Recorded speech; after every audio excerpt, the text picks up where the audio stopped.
मेरे चैनल में आपका एक बार फिर से स्वागत है। आज हम बात करेंगे क्लास 10 की मॉडल सेट 2 सोशल साइंस का ऑब्जेक्टिव के बारे में। तो देखिए पहला क्वेश्चन कुछ इस टाइप में है। देखिए पहला क्वेश्चन बोल रहे हैं निरंकुशवाद से आप क्या समझते हैं।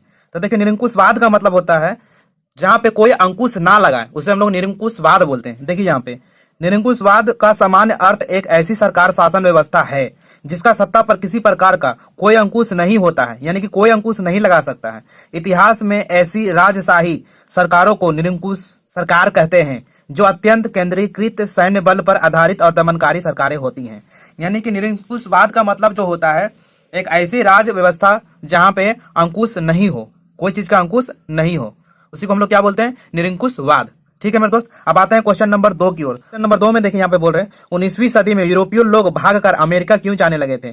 तो कोई भी शहर छोड़कर इंसान क्यों दूसरे शहर में जाते हैं, ये शहर से छोड़कर और दूसरे शहर में इंसान क्यों जाएंगे, यहाँ से यहाँ क्यों जाएंगे, यहाँ से यहाँ इसलिए जाएंगे, यहाँ कुछ अगर प्रॉब्लम शहर में होगा तभी यहाँ से यहाँ पे जाएंगे। मान लीजिए यहाँ पे कोरोना आ गया, ठीक है, ये शहर में कोरोना आ गया, या फिर कोई बीमारी फैल गया, या फिर किसी तरह का कोई प्रॉब्लम आ गया या भूखमरी हो गया, तभी ये शहर छोड़ के हम दूसरा शहर में शिफ्ट होते हैं। तो ये क्वेश्चन को हम लोग पढ़ते हैं, आप समझिएगा, ये क्वेश्चन को हम पढ़ते हैं, आप समझिएगा इसमें हुआ क्या था। देखिए इसका आंसर कुछ इस टाइप में है। पॉइंट 1, 19वीं सदी तक यूरोप में गरीबी और भूख का साम्राज्य था। उस वक्त क्या था, बोल रहा यूरोप से अमेरिका छोड़कर क्यों भागा था 19वीं सदी में। तो उस वक्त यूरोप में गरीबी बहुत ज्यादा छाया था। ठीक है मेरे दोस्त, नगरों में भीड़ थी, वहां पर भयानक रोग व्यापक में फैल रही थी, वहां पर एक रोग भी फैल रहा था। हम क्या बोले, या कोई प्रॉब्लम या कोई रोग होगा तभी हम दूसरा शहर में शिफ्ट होते हैं। तीसरा पॉइंट है धार्मिक विवाद आम थे और धार्मिक असंतुष्टों को दौड़त किया जा रहा था, अतः लोग यूरोप छोड़कर अमेरिका प्रवास करने लगे थे। अगर ये क्वेश्चन आ जाते हैं 19वीं सदी में लोग यूरोप से अमेरिका क्यों प्रवास कर रहे थे या भाग के चले आए थे, तो आप लोग याद रखिएगा वहां पर एक बीमारी फैल रहे थे, व्यापक बीमारी फैल चुकी थी और वहां पे बहुत सारा भूखमरी था। इस कारण से वहां यूरोप छोड़कर कहां चले आए थे, अमेरिका चले आए थे। ठीक है मेरे दोस्त, अब आते हैं क्वेश्चन नंबर 3 की ओर। तो क्वेश्चन नंबर 3 में है कर्तन दहन प्रणाली क्या है, राज्य अथवा क्षेत्र का नाम बताकर इसके स्थानीय नाम बताएं। तो यहाँ पर देखिए कर्तन दहन प्रणाली के अंतर्गत किसान कुछ जमीन के टुकड़े को साफ करके कुछ वर्ष के लिए उस पर फसलें उगाता है, फिर दूसरे टुकड़े को ढूंढ लेता है। कर्तन दहन प्रणाली के स्थानीय नाम है, पहला क्या है, झूम। झूम कहाँ कहाँ खेती होता है, असम, मेघालय और मिजोरम तथा नागालैंड में। पलामू में क्या होता है, मणिपुर। और दीपा कहाँ होता है, छत्तीसगढ़ तथा अंडमान और निकोबर में। ठीक है मेरे दोस्त, तो आप आते हैं क्वेश्चन नंबर 4 की ओर। तो क्वेश्चन नंबर 4 में बोल रहे हैं लोहा तथा इस्पात उद्योग। लोहा तथा इस्पात उद्योग के लिए आवश्यक आधारभूत वस्तुओं का वर्णन करें। तो इस उद्योग के लिए लौह अयस्क, कोकिंग कोल तथा चूना पत्थर का अनुपात 4:2:1। इस्पात का कठोर बनाने के लिए इसमें मंगनी की कुछ मात्रा की आवश्यकता होती है, यानी कि लोहा का अयस्क, कोकिंग कोल लिमिटेड और चूना पत्थर 4:2:1 का अनुपात में है। इसमें कुछ हम लोग मंगनी की मात्रा भी मिलाते हैं कठोर बनाने के लिए। ठीक है मेरे दोस्त, अब आते हैं क्वेश्चन नंबर 5 की ओर। क्वेश्चन नंबर 5, विविधता में एकता का अर्थ बताएं। तो विविधता में एकता, एकता का अर्थ का मतलब क्या होता है, सब लोग एक होके हम लोग रहते हैं, यानी कुछ टूट ना सके उसे हम लोग एकता ही बोलते हैं। यहाँ देखिए 5 का, विविधता लोकतंत्र एक स्वाभाविक गुण है। क्या है, लोकतंत्र का स्वाभाविक गुण है। विविधता में एकता भारत की लोकतांत्रिक व्यवस्था की एक खास विशेषता है। बेल्जियम भी इसका एक उत्कृष्ट नमूना है। जब भी भारत की अखंडता खतरे में पड़ी अथवा प्राकृतिक आपदा आई तो सभी जाति एवं धर्मावलंबियों ने आपसी वैर भाव को भुलाकर एक साथ मिलकर संकट की स्थिति का हिम्मत के साथ मिलजुल कर सामना किया। यह विविधता का एकता का एक आदर्श उदाहरण है। विविधता का एकता का एक उदाहरण क्या होता है, विविधता एकता का उदाहरण होता है कि कोई भी विपत्ति आएगा तो सब जितना भी धर्म का जाति का लोग हैं सब मिलजुल कर रहेंगे। ठीक है मेरे दोस्त, तो विविधता एकता को आप लोग इसे बैठा कर लिख लेंगे। ठीक है, अब आते हैं क्वेश्चन नंबर 6 की ओर। तो क्वेश्चन नंबर 6 में बोल रहा प्रच्छन्न बेरोजगारी क्या है, उदाहरण देकर व्याख्या करें। प्रच्छन्न बेरोजगारी का मतलब होता है जितना काम हो, काम से अधिक मजदूर को जहां पे लगाते हैं उसको हम लोग क्या बोलते हैं, प्रच्छन्न बेरोजगारी। मान लिया कि जहां पे 10 आदमी का जरूरत है वहां पे हम लोग 15 आदमी लगा दे रहे हैं, यानी कि 5 आदमी एक्स्ट्रा लगा रहे हैं, तो उस समय हम लोग क्या बोलेंगे, प्रच्छन्न बेरोजगारी। ठीक है मेरे दोस्त, इसको हम पढ़ते हैं, उसके बाद आप समझिएगा बहुत अच्छे से। इसका आंसर है 6 का, एक परिस्थिति है जिसमें एक प्रक्रिया में आवश्यकता से अधिक श्रमिक का काम करना। बोल रहा आवश्यकता से अधिक श्रमिक काम करना, हम पहले भी बताए कि जितना जरूरत है उससे अधिक काम करेगा उसी को हम लोग प्रच्छन्न बेरोजगारी बोलेंगे। इसके प्रत्येक कुछ काम कर रहा है परंतु किसी को भी पूर्ण रोजगार नहीं प्राप्त है, किसी को भी रोजगार प्राप्त नहीं है। अब यहाँ देखिए एक उदाहरण बता रहे, उदाहरण के लिए 1 हेक्टेयर भूमि को जोतने के लिए 10 मजदूरों की आवश्यकता है परंतु 10 की अपेक्षा 15 मजदूर काम करे। देखो 10 को मजदूर चाहिए तो वहां पे हम लोग 15 को मजदूर लगाए। इस परिस्थिति में 5 मजदूर छिपे हुए बेरोजगार में हैं। 5 को जो मजदूर है एक्स्ट्रा है उसको हम लोग क्या बोलेंगे, छुपे हुए रोजगार हैं। ऐसी अवस्था में यदि अतिरिक्त मजदूर को हटा भी दिया जाए तो उत्पादन प्रभावित नहीं होगा। अगर हम लोग 5 गो मजदूर को हटा भी देंगे तो उत्पादन में कोई कमी नहीं होगा। ठीक है मेरे दोस्त, तो इसी को हम लोग बोलते हैं प्रचलन बेरोजगारी। अब आते हैं क्वेश्चन नंबर 7 की ओर। तो क्वेश्चन नंबर 7 में बोल रहे हैं वैश्वीकरण से आप क्या समझते हैं। यहाँ देखिए क्वेश्चन नंबर 7 का आंसर है वैश्वीकरण से तात्पर्य उस प्रक्रिया से है जिसके द्वारा विभिन्न देशों के बीच परस्पर संबंध की भावना का संचार हो। वैश्वीकरण का मतलब होता है कि एक देश को दूसरे देश के कांटेक्ट करके रखता है, मतलब कि संचार में रहते हैं, सब कांटेक्ट में रहते हैं, सब कनेक्ट में रहते हैं। एक देश से दूसरे देश क्या रहता है, कांटेक्ट करके कनेक्ट में रहता है, उसी को हम लोग क्या बोलते हैं, वैश्वीकरण। वैश्वीकरण की भावना वैश्विक आधार पर तीव्र एकीकरण का वातावरण निर्मित है, मतलब एकीकरण करने यानी कि सबको एकजुट करने का निर्मित वातावरण है। विभिन्न देशों में भी के बीच वस्तुओं, सेवाओं, निवेश और प्रौद्योगिकी का आदान प्रदान वैश्वीकरण के परिणाम स्वरूप ही संभव हुआ है। आज संपूर्ण विश्व परस्पर काफी निकटता अनुभव सभी देश विश्व व्यापार के सदस्य के समान हो गए। यानी कि वैश्वीकरण का अर्थ आप लोग को सिंपल भाषा में समझना है तो वैश्वीकरण का मतलब होता है जैसे कि मोदी हर एक देश जा जाकर वहां से अपना दोस्ती का हाथ बढ़ाते हैं और उसका रिलेशनशिप दूसरे देश से अच्छा बनाते हैं और वहां का सामान है यहाँ का सामान से आदान प्रदान करते हैं, सेवा हो या निवेश हो या प्रौद्योगिक हो, कुछ भी हो, सारा चीज आदान प्रदान करते हैं। इसी को हम लोग वैश्वीकरण बोल सकते हैं। ठीक है मेरे दोस्त, इस टाइप से आप लोगों का अति लघु उत्तरीय प्रश्न खत्म हो गए हैं, जिसमें से आप लोगों को बनाने थे 5 क्वेश्चन, उसमें वहां पे 7 क्वेश्चन आएंगे, साथ में आप लोगों को बनाने हैं 5। अब आते हैं लघु उत्तरीय प्रश्न में जो 3-3 मार्क्स का है। ठीक है मेरे दोस्त, और उसमें भी आपको 5 क्वेश्चन ही बनाने हैं। क्वेश्चन नंबर 8 में देखिए 18वीं सदी के मध्य लंदन की आबादी क्यों फैलने लगी थी, कारण बताएं। 18वीं सदी के बीच में लंदन का आबादी था जो फैलने लगा था, क्यों फैलने लगा था, यहाँ देखिए 1750 तक की लंदन की आबादी 6,75,000 तक पहुंच चुकी थी। ठीक है, 1810 से 1880 के काल में इसकी आबादी 4 गुना बढ़ गई, जो कि 10 लाख से बढ़कर 40 लाख हो गई। लंदन की आबादी की इतनी तेजी से बढ़ने के अनेक कारण हैं। देखिए लंदन में तो आबादी बढ़ गई है, ठीक है, 10 लाख से 40 लाख हो गया, और इसका कारण क्या है, तो देखिए पहला कारण है, पहले लंदन के अनेक सामाजिक, आर्थिक, राजनीतिक, गैर सांस्कृतिक गतिविधियों का केंद्र था। इस संबंध में इतिहासकार गैरथ स्टेडमैन जोनेस के शब्दों में 19वीं शताब्दी का लंदन का क्लर्कों और दुकानदारों, छोटो पेशकरों और निपुण कारीगरों, कुशल व शारीरिक श्रम करने वाले की बढ़ती आबादी, सिपाहियों और नौकरों, दिहाड़ी मजदूरों, फेरी वाले और भिखारियों का शहर था। मतलब इतना कारोबार करने वाला लंदन एक शहर था। ठीक है, और दूसरा कारण यह था 5 तरह के उद्योगों ने विशेष रूप से लंदन में विशेष प्रगति कर रखी थी, इसलिए प्रवासी आबादी इसकी ओर चुंबक की तरह खींची चली आती थी। ये उद्योग थे वस्त्र और जूता का उद्योग, लकड़ी व फर्नीचर का उद्योग, धातु व इंजीनियरिंग उद्योग, छपाई और स्टेशनरी उद्योग तथा शल्य चिकित्सक उपकरण और घड़ी उद्योग। लंदन की गोदी भी अनेक लोगों को रोजगार उपलब्ध करवाती थी। देखिए कहने का अर्थ है कि यहाँ पे इतना ज्यादा काम था, लंदन में इतना ज़्यादा काम था कि लोगों को जितना भी बाहर में जो रहते थे अदर कंट्री में, लंदन से अदर कंट्री में, सबको यहाँ पे खींच के ले आते थे। यहाँ पे बहुत सारा काम था, बहुत सारा उद्योग था, ढेर सारा इंडस्ट्री था, वो चीज़ सबको खींच के ले आए। तो यहाँ पे इसका आबादी, इस कारण से भी आबादी यहाँ फैला था, यहाँ रोजगार बहुत था, इसलिए सब यहाँ पे आने में इंटरेस्टेड थे। अब देखो पॉइंट नंबर 4 में है प्रथम विश्व युद्ध 1914 से 18 के दौरान वहां मोटर कारों और बिजली के उपकरण को भी उत्पादन की एक बड़ी मात्रा में होने लगा था। युद्ध से संबंधित सामग्री भी रात दिन तैयार होने लगी थी। अधिक कारखाने, अधिक नौकरियां, परिणाम स्वरूप अधिक काम करने वाले लोग, परिणाम स्वरूप घनी आबादी हो गई। देखिए प्रथम विश्व युद्ध का तैयारी चल रहा था उस वक्त, तो उस वक्त क्या हो रहा था, हथियार वगैरह बहुत बन रहा था। तो हथियार कहाँ बनता है, कारखाना वगैरह में। तो कारखाना में बहुत सारे नौकरियां निकला था, जिस कारण से सब इंटरेस्टेड होकर लंदन की आबादी में बहुत ज्यादा वृद्धि हो गई थी। ठीक है मेरे दोस्त, अब आते हैं क्वेश्चन नंबर 9 की ओर। तो क्वेश्चन नंबर 9 में बोलते हैं पहले विश्व युद्ध ने भारत में राष्ट्रीय आंदोलन के विकास में किस प्रकार योगदान किया, व्याख्या कीजिए। ठीक है, तो यहाँ पे बोल रहा पहले विश्व युद्ध में भारत ने राष्ट्रीय आंदोलन के विकास में किस प्रकार का योगदान दिया था।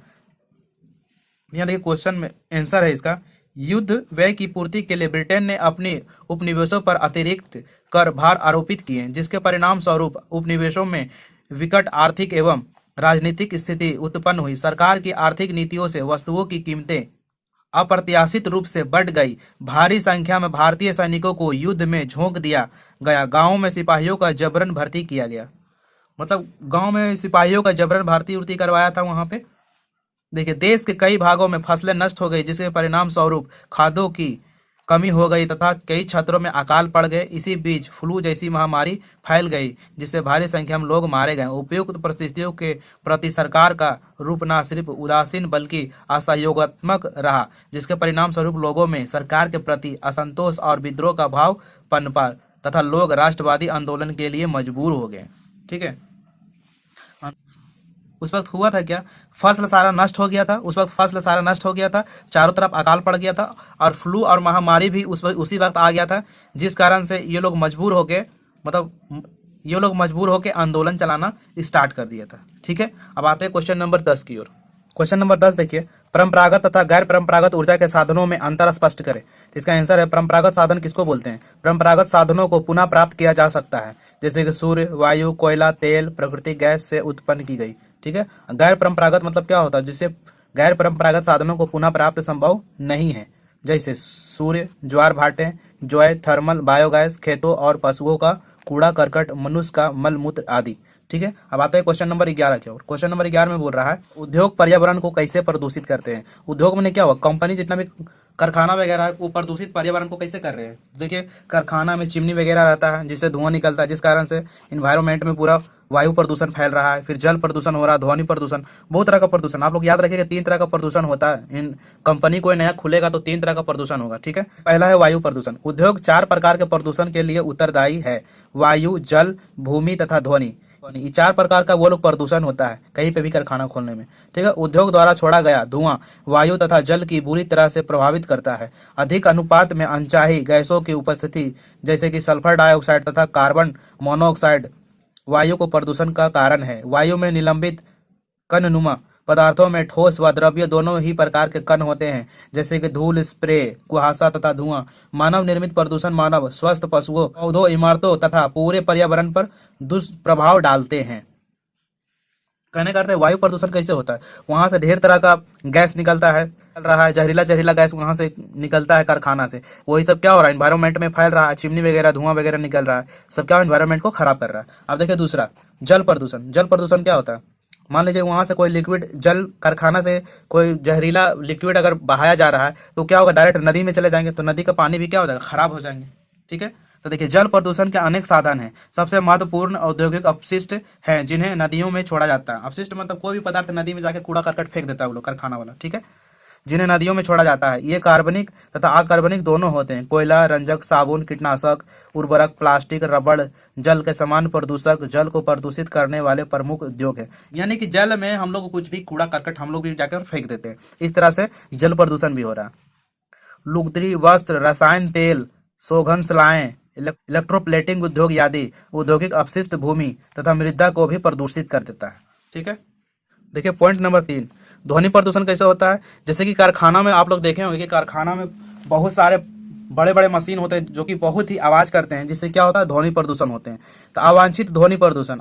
औद्योगिक तथा निर्माण कार्य कारखानों के उपकरण, जनरेटर, लकड़ी चीरने के कारखाने, गैस, यांत्रिक तथा विद्युत ड्रिल भी अधिक ध्वनि उत्पन्न करते हैं। ध्वनि प्रदूषण से श्रवण अक्षमता बढ़ती है। यानी कि श्रवण अक्षमता मतलब हो गया कि आप बहरे हो सकते हैं। ठीक है, ये हो गया 3 टाइप का आपका प्रदूषण। अब क्वेश्चन नंबर आते हैं 12 की ओर। क्वेश्चन नंबर 12 देखिए, सत्ता की साझेदारी टकराव को रोकने के लिए। पहला पॉइंट क्या है, टकराव को रोकने के लिए सत्ता की साझेदारी जरूरी इसलिए है क्योंकि इससे सामाजिक समूहों के बीच टकराव का अंदेशा कम हो जाता है। चूंकि सामाजिक टकराव को आगे बढ़कर अक्सर हिंसा और राजनीतिक अस्थिरता का रूप ले लेता है, इसलिए सत्ता में हिस्सा दे देना राजनीतिक व्यवस्था के स्थापित के लिए अच्छा है। बहुसंख्यक समुदाय की कुछ इच्छा को बाकी सभी पर थोपना तत्कालीन और तौर पर लाभकारी लग सकता है, पर आगे चलकर यह देश की अखंडता के लिए घातक हो सकता है। बहुसंख्यकों को आतंक सिर्फ अल्पसंख्यकों के लिए ही परेशानी पैदा नहीं करता, अक्सर बहुसंख्यकों के लिए बर्बादी का कारण बन जाता है। दूसरा पॉइंट देखिए, लोकतंत्र की आत्मा। सत्ता की साझेदारी वास्तव में लोकतंत्र की आत्मा है। लोकतंत्र क्या है? आत्मा है। लोकतंत्र का अर्थ ही होता है कि जो लोग इस शासन के अंतर्गत उनके बीच सत्ता को बांटा जाए और ये लोग इसी डर्रे से रहें। इसलिए वैध सरकार वही जिसमें अपनी भागीदारी के माध्यम से सभी समूहों का शासन व्यवस्था से जुड़ते हैं। ठीक है मेरे दोस्त, आते हैं क्वेश्चन नंबर 13 की ओर। क्वेश्चन नंबर 13 देखिए, उपभोक्ता सुरक्षा अधिनियम 1986 के निर्माण की जरूरत क्यों पड़ी थी? तो उपभोक्ता अधिनियम सुरक्षा 1986 की आवश्यकता के निम्नलिखित उदाहरण से पड़ी थी। सबसे पहला कारण था उपभोक्ताओं की भौतिक सुरक्षा के लिए पड़ा था, दूसरा है आर्थिक हितों की सुरक्षा के लिए पड़ा था, तीसरा है सार्वजनिक हितों की सुरक्षा के लिए पड़ा था। ठीक है मेरे दोस्त, अब आते हैं क्वेश्चन नंबर 14 की ओर।